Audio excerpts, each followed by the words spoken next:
Hello mga mamis, magluluto naman tayo ngayon ng vegetables, kalabasa, sitaw at saka kangkong. At syempre naman, may partner yan. Papartneran naman natin ito ng isda. Ang binibili kong isda ay lapu-lapu. Ayan, nagprito ako ng isda. At dahil may work pa ako sa umaga, naisipan ko naman na mamayang hapon na ako sa pag-uwi ko, ako magluluto. Ito na nga, after 8 hours, ako naman ay naisipan ko kaagad magulay. Ito ang gugulayin ko, pichay, kangkong, at saka kalabasa. At saka, dagdagan ko na rin ng sitaw. Ayan, ito yung nakikita ko na lulutuin ko.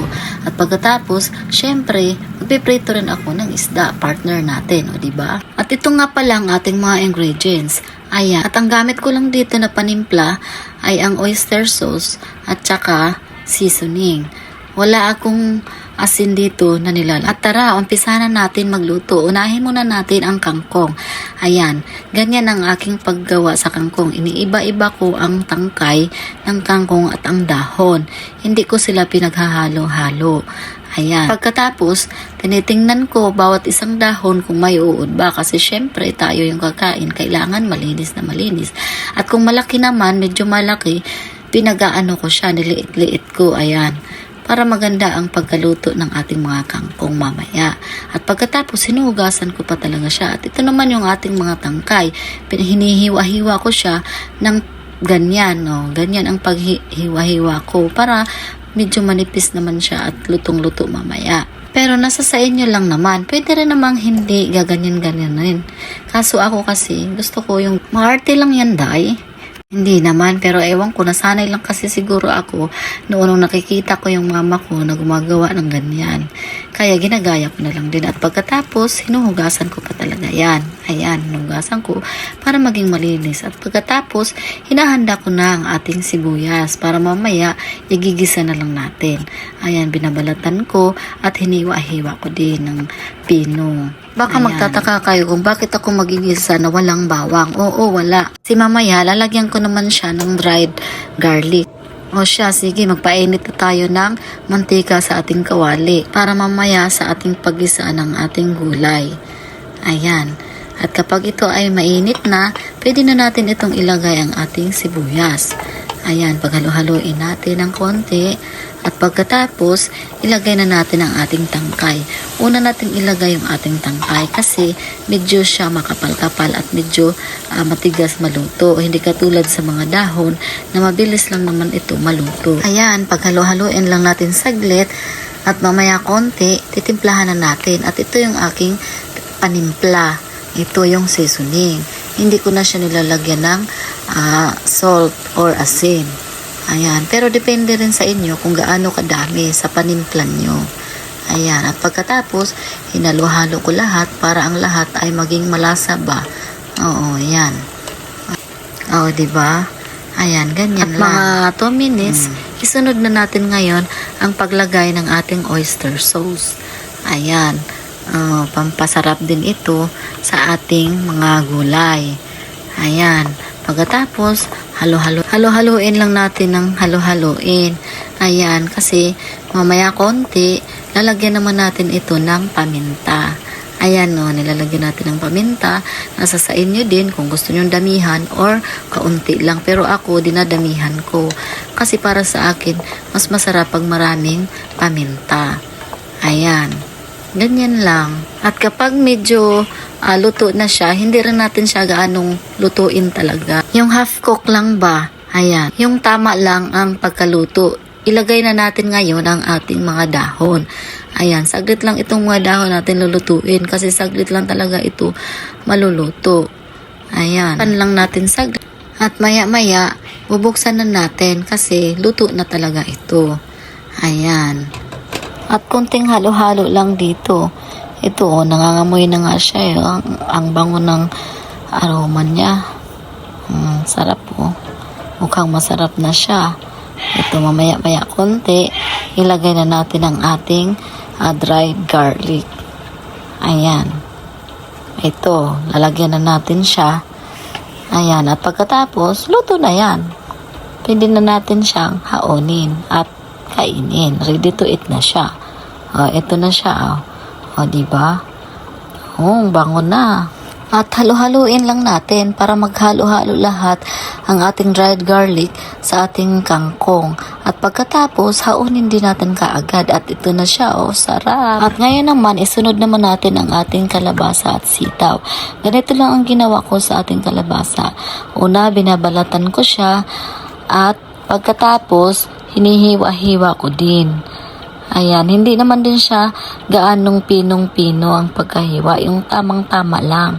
Ayan, ganito lang ang paghiwa ko sa ating mga kalabasa.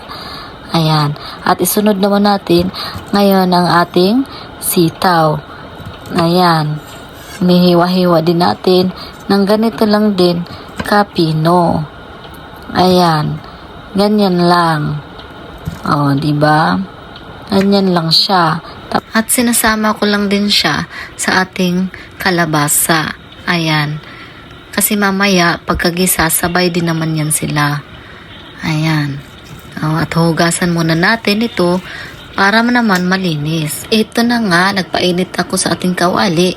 At ilagay na natin ang ating sitaw at saka kalabasa. Hindi ito igigisa ha, kung hindi, ilalaga lang natin ito. Very healthy ba? Ayan o, tapos lalagyan natin ng tubig. Nasa sa inyo na yon kung gaano kadami ang tubig. Ayan, hindi rin natin siya gaanong lulutuin. Half cook lang din ang pagkaluto natin dito. At ito na, luto na siya. Ayan, saka naman natin ito, titimplahan ngayon ng seasoning. Ayan, ayan, nasa sa inyo lang din kung ano ang panglasa ninyo. Basta ako, hindi ko siya nilalagyan ng asin. Dahil luto na ito, ilalagay na natin ito sa ating serving plate. Ayan o. Ayan, ilagay na natin. Ayan. At pagkatapos, dahil nagkulang pa sa panlasa ko, nilalagyan ko pa siya talaga ng ating oyster sauce. Ayan, nilalagyan ko siya. Pero konti lang naman na oyster sauce. Para hindi rin siya gaanong maalat. Kasi ayoko rin ng maalat eh. Ayan, at pagkatapos, nilalagay ko na rin yung ating dried garlic. Ayan. O, diba? Ang sarap na naman yan. Sarap. Yummy, yummy. Marami na naman akong makakain kanin nito. Dahil tapos na ang ating mga gulay kanina, syempre may partner tayo. Ito ang ating lapu-lapu. Lapu-lapu din ang gusto kong bilhing isda. Kasi parang sa tingin ko kanina sa palengke, mas masarap ito i-partner sa ating mga gulay. At ang gagawin ko dito, ipiprito ko lang ito. Ayan. At ito, hinuhugasan natin at ating tinanggalan ng hasang at bituka. At ito na siya ngayon. Unang-una, lalagyan ko muna ito ng kalamansi kasi pag may kalamansi, mawawala ang kanyang lansa. Ayan, yung malansa niyang amoy na isda, medyo matatanggal siya. At pati sa loob nito, nilalagyan ko rin ito ng kalamansi para ang mga laman doon sa loob, ayan, yung may nilalagyan ng bituka kanina, medyo mawala din ang lansa. Ayan, o diba? Ayan, at pagkatapos, lalagyan ko rin siya ng paminta. Ayan, sa likod at sa harap, nilalagyan ko ng paminta.